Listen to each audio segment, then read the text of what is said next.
Sa ngalan ng Ama, ng Anak, at ng Espiritu Santo. Amen. Magandang gabi sa ating lahat mga kapatid. Ako nga pala si Brad Steve Ibuti, ang inyong kapatid ng ating Panginoong Kristo. Mga kapatid, sa gabi, masarap minsan ang magkape. Pero mas masarap mga kapatid kung isama natin ang Panginoon. Sa gabing ito mga kapatid, i-share ko sa inyo, magbigay po tayo ng komentary ayon sa pangangaral ng isang born again mga kapatid, na sinasabi niya ang relihiyon ay hindi makapagligtas, at sinabi rin niya mga kapatid ang mga mabuting gawa ay hindi rin makapagligtas. Ito ay bunga ng kanyang konklusyon. Ito ay isang konklusyon dahil nababasa niya ang San Juan 3:16. Ganito po ang pagkasabi mga kapatid sa San Juan 3:16, yung pinaka-favorite na chapter and verse nila. Sapagkat gayon na lamang ang pagsinta ng Diyos sa sanlibutan, na ibinigay niya ang kaniyang bugtong na anak, upang ang sino mang sa kanya'y sumampalataya ay huwag mapahamag, kundi magkaroon ng buhay na walang hanggan. Tapos mga kapatid, dinugtong niya ang San Juan 14:6. Ang sabi niya, sabi raw ni Jesus, I am the way, the truth, and the life. Kaya ito ang dahilan mga kapatid kung bakit nasabi niya na ang relihiyon ay hindi na kailangan, ang mabuting gawa ay hindi na kailangan. Mga kapatid, pakinggan natin ang isang mangangaral sa born again. Ang atong mensahe karong kabuntagon, makita nato sa libro sa John chapter 3 verse number 16. The Bible says, for God so loved the world that He gave His only begotten Son, that whosoever believeth in Him should not perish but have everlasting life. There are three things that I want to share to you this morning. Number one, God's only Son promised eternal life. God's only Son promised eternal life. We will use the acronym GOSPEL. God's only Son promised eternal life. Iyon ang pulong sa Diyos na si Kristo mao'y makahatag og kinabuhi. John chapter 14 verse number 6, the Bible says, Jesus said, I am the way, the truth, and the life. No man cometh unto the Father but by me. Usa lang yun ang tao, usa lang yun ang Diyos na makahatag nato og kinabuhing dayon, ug mauna si Jesus Christ. Karong kabuntagon, ayaw pagsalig sa imong reliyon, ayaw pagsalig sa imong maayong binuhatan. Kay gikan sa pulong sa Ginoo, walay relihiyon na makaluwas, walay maayong buhat na makaluwas. Ingon ang Efeso 2:8-9 lagi ko lang pulong sa Dios, ngay tungod sa grasya na naluwas kamo ug pinaagi kini sa pagtuog, dili pinaagi sa inyong kaugalingon, kini grasya sa Dios aron walay bisan kinsa nga magpasigar mo. God's only Son promised eternal life. Ayan po mga kapatid, na rinig ninyo ang pangangaral ng isang born again. Ginamit niya ang San Juan 3:16 at binasa niya ang San Juan 14:6 mga kapatid, to prove na hindi na kailangan ang relihiyon, hindi na kailangan ang mabuting gawa mga kapatid. Maniwala ka lang kay Kristo, ligtas ka na. Mga kapatid, sa totoo lang, to be honest, ang isang tao na mangaral na faith lang, tapos mag-conclude na hindi na kailangan ang mabuting gawa, mga kapatid, ang mga taong ito ay nangangaral sa doktrina ng mga demonyo. Nangangaral mga kapatid sa aral ng mga demonyo. Bakit? Kasi ang faith alone lang, pati mga demonyo mga kapatid ay nagsisimpalataya din.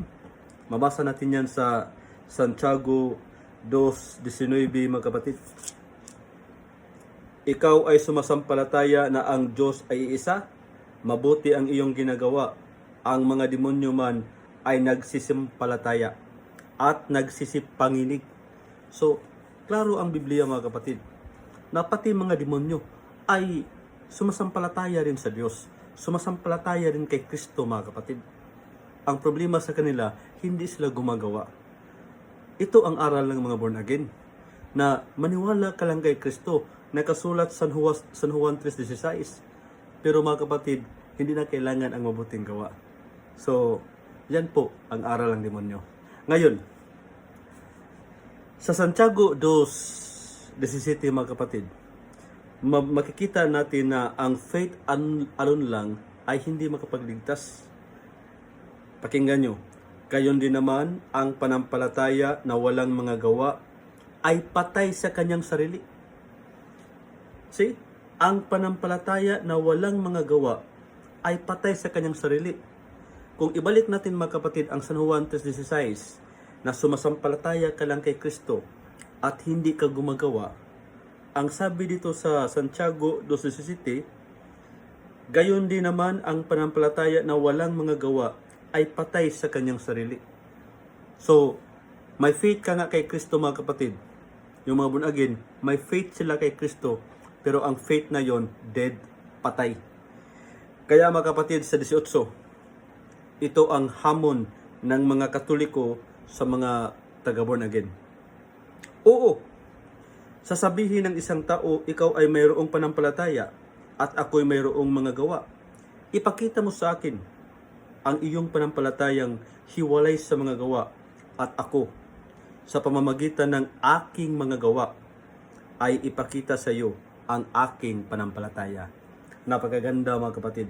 Santiago, Kapitulo 2, versikulo 18. Ikaw ay sumasampalataya na ang Diyos ay isa, mabuti ang iyong ginagawa. Ang mga demonyo man ay nagsisimpalataya at nagsisipanginig. Maliwanag mga kapatid na yung faith alone lang, hindi yan siya doktrina, hindi yan siya aral ng ating Panginoon mga kapatid. Sa verse 20, sinabi dito sa verse 20 na ang isang tao na mangangaral na faith lang at hindi na kailangan ang mabuting gawa, ayon sa verse 20 mga kapatid, ang mga taong iyan ay walang kabuluhan. Basa, datapwat ibig mo bagang maalaman o taong walang kabuluhan na ang panampalataya na walang mga gawa ay baog. Si Abraham mga kapatid, father of faith, siya ang ama ng panampalataya. Pero hindi na kontento ang Diyos. Sinubukan niya ito sa pamamagitan mga kapatid na inutos ng Diyos kay Abraham na i-offer mo ang iyong kaisa-isang anak sa akin. Pero si Abraham mga kapatid, kasi malaki ang faith niya sa Diyos, gusto niyang i-offer ang kanyang anak. Pero ang maganda mga kapatid, na hinto lang ito dahil yung isang anghel, kaya hindi natuloy ang sacrifice. Sa pamamagitan ng faith ni Abraham mga kapatid, ito'y naging sakdal dahil sa kanyang mga gawa. Santiago 2:22, 21. Hindi baga ang ating amang si Abraham ay inaring ganap sa pamamagitan ng mga gawa dahil sa kanyang inihain sa Isaac na kanyang anak sa ibabaw ng dambana?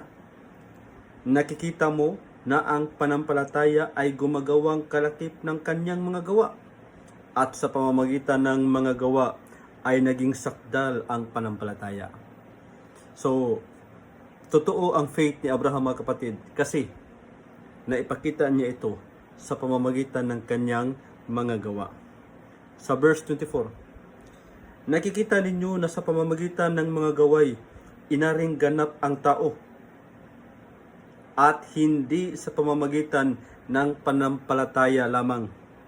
Sapagkat kung paanong ang katawan na walang espiritu ay patay, ay gayon din ang panampalataya na walang mga gawa ay patay. Mga kapatid, bakit kailangan nating kumilos? Actually mga kapatid, ang kaligtasan ay may dalawang klase. Mayroong tinatawag na objective salvation, mayroong tinatawag mga kapatid na subjective salvation. Ang objective, yun ang pagkamatay ni Kristo sa krus, na ang kamatayan iyon mga kapatid ay para sa lahat. Ino-offer para sa lahat. Objective yan. Kaya lang mga kapatid, ang subjective salvation, tayo ba, kailangan nating mag-cooperate. Sinabi yan ni San Pablo mga kapatid sa Filipos 2:12. Ang sabi ni San Pablo sa Filipos 2:12, work out your salvation. Work out your salvation with trembling and fear. Filipos 2:12 mga kapatid. Ito ang nakasulat. Kaya nga mga minamahal ko, kung paano ang inyong laging pagsunod na hindi lamang sa harapan ko, kundi bagkus pa ngayong ako'y wala, ay lubusin ninyo ang gawain ng inyong sariling pagkaligtas na may takot at panginginig. Lubusin ninyo ang gawain ng inyong sariling pagkaligtas na may takot at panginginig. Mga kapatid, itong Filipos 2:12 na sinasabi ni San Pablo, contradict ito sa teaching ng mga born again, mga kapatid. Work out your salvation with trembling and fear. Halimbawa mga kapatid, may isang tao na gugutom. Binigyan ko siya ng bigas. Binigyan ko siya ng mga dilata, sardinas. Yung tao nagugutom mga kapatid. Ang tanong, ligtas na ba ang tao na binibigyan ko? Kumo ba na binigyan ko siya ng bigas, binigyan ko siya ng sardinas, dilata, busog na siya? Hindi pa mga kapatid. Hindi pa. Pero ang mga pagkain nasa kanya na. Sa kanyang part mga kapatid, kailangan niyang gumawa. Kailangan niyang kumilos. Hindi pwede na ako ang nagbigay ng bigas, ako pa ang magsaing. Hindi pwede mga kapatid na ako ang magbigay ng dilata, sardinas, ako pa ang magbukas. Kailangan mga kapatid na mag-cooperate siya sa aking pagkamatay sa krus. Kailangan mga kapatid na mag-reach out siya sa kanyang kaligtasan. Kailangan niyang magsaing, kailangan niyang buksan ang sardinas upang maisubo niya ito sa kanyang bibig at mabusog. Ito ang halimbawa sa subjective salvation. Filipos 2:12, sinabi ni San Pablo, work out your salvation with trembling and fear. Kasi naibigay na sa atin Naibigay na sa atin. Kailangan lang natin mga kapatid na kumilos. Then, sabi niya na maligtas ka lang sa faith lang kay Kristo. Mga kapatid, mali yan. Totoo na sa pamamagitan ng faith doon sa ating Panginoon, tayo ay maniwala sa ating Panginoon, maligtas tayo. Totoo yun. Pero huwag nating isarado mga kapatid na yun lang. Faith alone lang. Kasi yun talaga ang mali. Bakit? Sa Efesos 5:23 mga kapatid, ang iglesia, kung nasa iglesia ka, ay maligtas ka rin. Efesos 5:23. Sapagkat ang lalaki ay pangulo ng kanyang asawa, gaya naman ni Kristo na pangulo ng iglesia, na siya rin ang tagapagligtas ng katawan. Na siya rin ang tagapagligtas ng katawan. Ano ang katawan mga kapatid? Sa Kolosas 1:18, ito po ang iglesia. At siya ang ulo ng katawan sa makatuwid bagay ng iglesia. So, ang mga tao mga kapatid, itong mga, kasi ang iglesia, a divine society, mga tao ito na pinili ni Kristo. Ito po mga kapatid, ang iligtas ng ating Panginoon na binabanggit sa Efesos 5:23, na yung katawan niya, the mystical body of Christ, ito ang ililigtas ng ating Panginoon. So technically, ang mga born again mga kapatid, hindi yan sila maligtas. Kasi ang born again, nag-umpisa lang naman doon sa United States of America mga kapatid, noong 1914. Iba man ang founder nila. Samantalang ang Iglesia Katolika, ito ang Iglesia mga kapatid na itinatag ng ating Panginoon 2,000 years ago. 2,000 years ago. So, hindi faith lang. Kailangan magpa-membro ka. Kailangan magpasakop ka sa iglesia na itinatag ng ating Panginoon. Kasi sabi ng ating Panginoon mga kapatid, To es Petros et superhang Petram edificabo ecclesia miam. At sinasabi ko sa iyo na ikaw ay Pedro bato, at sa ibabaw ng batong ito, itatayo ko ang aking iglesia. Ang iglesia na itatag sa Jerusalem, hindi sa Amerika. At ang iglesyang ito mga kapatid ay nag-umpisang lumaganap sa Roma. Nasa Gawa 23:11, Roma 1, versikulo 7 hanggang 8. Kaya mga kapatid, para maligtas tayo, mabuo ang ating kaligtasan, aside sa ating faith, kailangan nating magpasakop. Kasi kung may faith ka kay Kristo, hindi ka gumagawa, nasa labas ka pa ng kanyang iglesia, hindi ka talaga mailigtas. Kaya mga kapatid, magpasakop tayo sa tunay na iglesia. At ang iglesia na yan, walang iba, ang Santa Iglesia Katolika Apostolika Romana. Ngayon mga kapatid, sinabi ng mga ngaral sa born again na San Juan 14:6, sabi ni Jesus, I am the way, the truth, and the life. Hindi ka makapunta sa aking Ama, kundi sa pamamagitan ko. Tama naman. Ang San Juan 14:6, hindi naman ito let's say mga kapatid, hindi naman ito binaliwala ng Iglesia Katolika. Totoo naman ang San Juan 14:6. Sabi ni Jesus, I am the way, the truth, and the life. Ang mali lang mga kapatid, yung konklusyon ng mga born again na sabihin nila na hindi na kailangan ang mabuting gawa, hindi na kailangan ang iglesia, kasi si Kristo lang ang daan. Mga kapatid, nakalimutan nila ang San Lucas 10, versikulo 16. Ano ang nakasulat sa San Lucas 10, versikulo 16? Pakinggan ninyo mga kapatid. Ang nakikinig sa inyo. Sino ang may sabi nito? Si Kristo. Ang nakikinig sa inyo. Sino yung inyo? The mystical body of Christ. Kanyang mga apostol, mga alagad. Ang nakikinig sa inyo. Ano ang inyo? The church ay sa akin nakikinig. At ang nagtatakwil sa inyo ay ako ang itinatakwil. At ang nagtatakwil sa akin ay itinatakwil ang sa akin nagsugo. Maliwanag mga kapatid.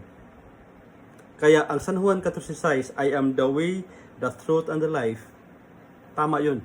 Hindi ka makarating sa Ama kung hindi ka dadaan kay Kristo. Kaya lang mga kapatid, problema sa mga born again, dahil San Lucas 10:16, sabi ni Kristo sa kanyang iglesia, ang nagtakwil sa inyo, ako ang itinakwil. Paano yan mga kapatid? Yung mga born again, hindi naman si Kristo ang nagtayo niyan. Yan po mga kapatid ay naitatag doon sa Amerika noong taong 1914 lang. Itinakwil nila ng mga born again ang iglesyang tatag ng ating Panginoon, ang Iglesia Katolika Apostolika Romana, itinakwil nila. Para na rin tinakwil nila si Kristo mga kapatid. So kung itinakwil nila si Kristo, itinakwil nila mga kapatid ang Ama na siyang nagsugo sa ating Panginoon Kristo. Kaya mga kapatid, ang San Juan 14:6, kailangan i-connect natin ang San Lucas 10:16. So, ganito yan. Kung gusto mong makarating sa Ama, dadaan ka kay Kristo. Kung gusto ka makarating kay Kristo, magpasakop ka, magpamiyembro ka sa kanyang iglesia na kanyang itinatag. Nag-iisang iglesia, hindi marami, kundi isa. Kasi sabi ng ating Panginoon, itatayo ko ang aking iglesia. Mga kapatid, sana sa topic na ito, marami tayong natutunan. Hanggang sa muli, ang inyong kapatid, si Brad Steve Ebuti. To God, all the glory. Sa ngalan ng Ama, ng Anak, at ng Espiritu Santo. Amen.